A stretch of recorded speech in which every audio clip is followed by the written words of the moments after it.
Oras sa mga kanila.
at pamilya Zamora.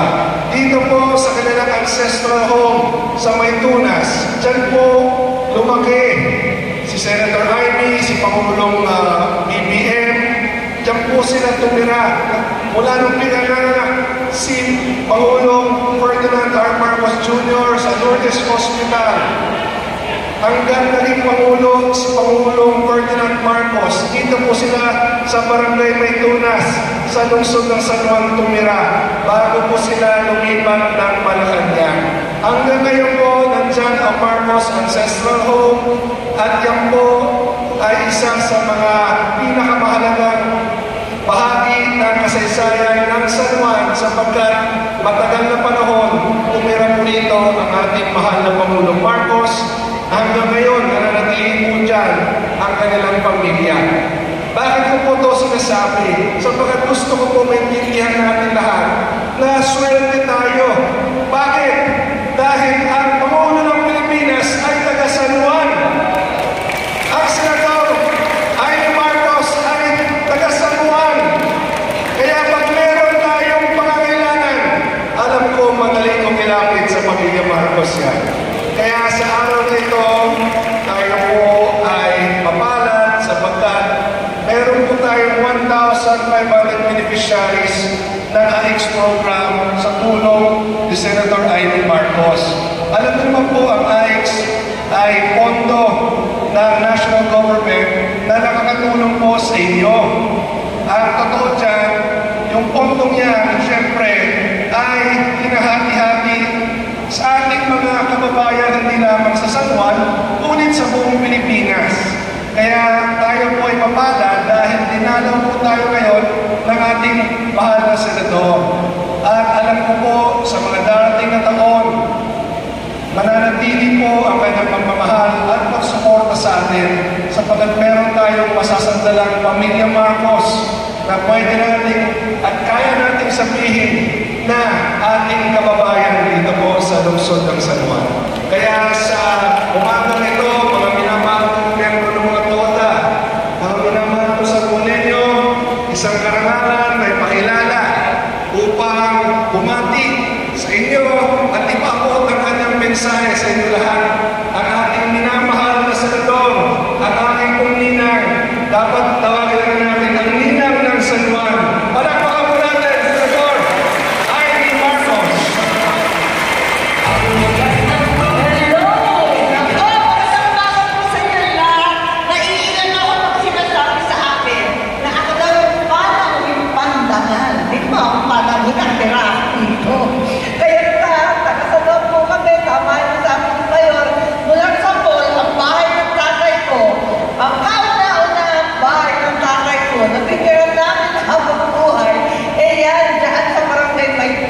Kapisado naman ninyo, nagtatrapik kami ng sarili dyan eh. At umabot ang panahon na parang hindi na uso yung San Juan, laging walang tubig eh, tsaka matarik ang daan. At nauso, mas sosyal na yung Makati. Di ba po? Naging sosyal na Arts Park, Arts Marinas, kung saan-saan. Yung tatay ko ayaw umalis.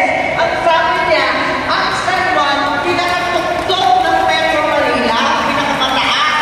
Higit sa lahat, maswerte tayo dyan. Kaya hindi na tayo higit. Kaya ngayon, nandito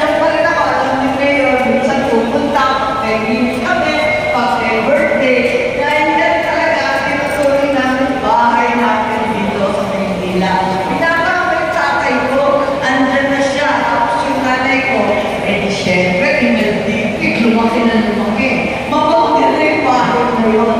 Kaya tuwa po ako, maraming tinatawag si Mayor, pagkat ako yung double Nina.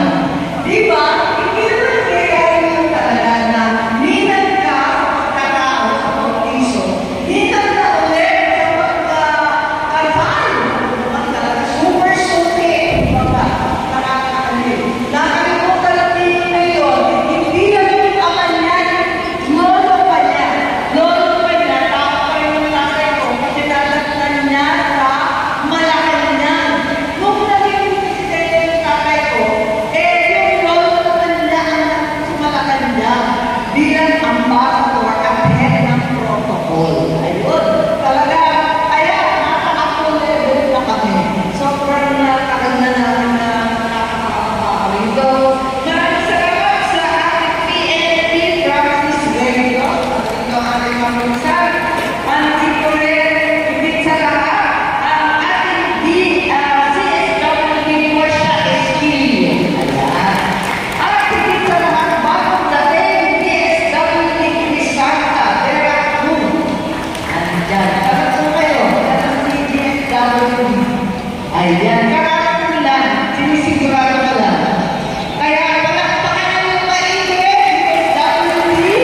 nagsama pa rin ng Quezon City.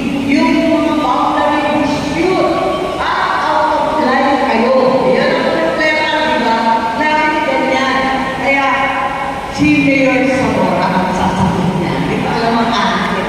And NDA, ipasa ko sa kanya. Kasi ayaw may solusyon, bahala na siya sa consumption. Ganon. Okay, so alam na natin na kapag nadala ito, wala naman kayo PhilHealth. Andiyan kayo sa kasara namin, may nakakaksidente, may nasasaktan, wala naman kayo coverage ng insurance. Isang bagay pa rin na kailangan natin takpan. Dahil alam natin, ang accident of life insurance, meron namang available na mura lang. Kahit pa paano dapat mabigyan tayo niyan. At eto na, yung sinasabi na kailangan may livelihood. Kasi sa panahon ngayon, kung iisa lang ang kumikita sa isang pamilya, kayo lang mag-isa na operator, driver, habal-habal, kung ano man ang tawag, kurong-kurong sa amin. Lahat yan, kukunahin. Kung iisa lang nagsasweldo, iisa lang ang kumikita, kulang yan sa budget ng anumang pamilya. Kaya kailangan may kabuhayan din at karagdagan. Siguro, organized tayo ulit, nandito naman ako sa tanong, halos sa araw-araw, at kasama ng presidente, dahil uling na isa na. Pag-usapan natin kung paano natin pagtutukan ang mga problema yan. Basta nandito na tayo, people, kakamuling mayor, ang bossing ng NMDA, umpisa tayo sa araw na ito. Bigyan kayo na 1,500 na 3,000 piso kada isa. Ayan.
for joining us in our payout for today's po sa ating mga katoda dito sa Lungsod ng San Juan. And now we'll be proceeding to the payouts.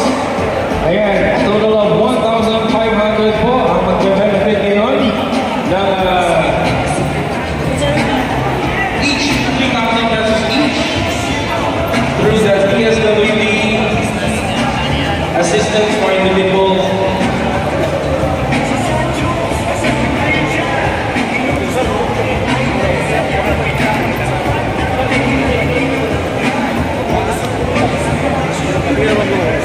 Through DSWD assistance to individuals with crisis situation.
Andito tayo kasama ni Mayor Francis Zamora ng San Juan at kasama ng mga baget. Ayan, ang papay nila kasi nakatanggap nila ng Nutri Band. At kasama pa rin ang mga laruan at mga mawisa na kayong mga mami. Ayan, at mga back-up, So here we are with the Nutri Band. Ayan.